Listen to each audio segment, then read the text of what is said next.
देखिए, मैं एक बहू का दर्द भरा विवाह गीत गाने जा रही हूँ। आप लोगों को कैसा लगे कमेंट बॉक्स जरूर बताइएगा। बहुत ही दर्द भरा ये विवाह गीत है।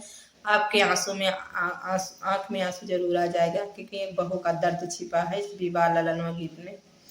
अरे दिन भर बेटी अरे चकिया चला, अरे दिन भर बेटी अरे चकिया चला, मैयर चकिया चला। अरे दीना में ना करैया राम रे ललनवा, अरे दीना नहीं करलिया राम रे ललनवा। अरे बहरे से ससु भीतर जब आवे, अरे बाहरे से सासु भीतर जब आवे, भीतर जब आवे।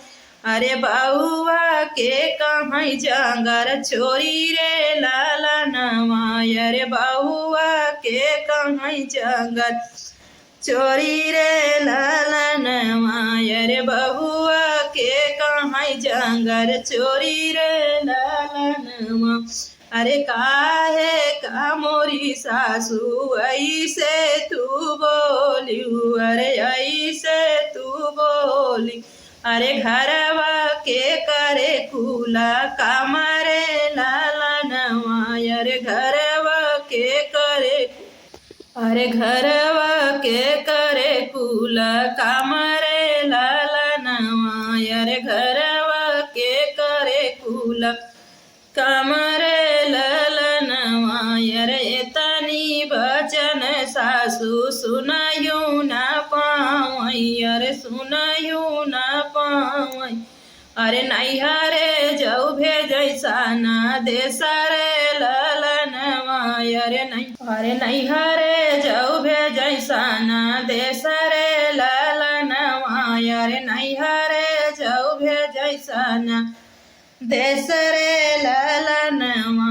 अरे द्वारे पे ठाढ़े भाई बपई कवने रामा, बप कवने रामा। बेटी का सुनयो राहन रे ललनवा, अरे बेटी कई सुनयो राहन रे ललनवा। अरे अपनी दुलारी बेटी कबहू ना सिखाए, अरे कबहू ना सिखाए। अरे अच्छा अच्छा देह संस्कार रे ललनवा, अरे अच्छा अच्छा देह संस्कारी रे ललनवा। अरे घोड़ावानी करी पापा घोड़ावा पे बैठाई, अरे घोड़ावानी करी पापा घोड़ावा पे बैठाई। अरे आईगा अरे घोड़ावा पे बैठाई, अरे अगवा वीरन भैया ठाढ़ रे ललनवा, अरे अगवा वीरन भैया ठाढ़ रे ललनवा।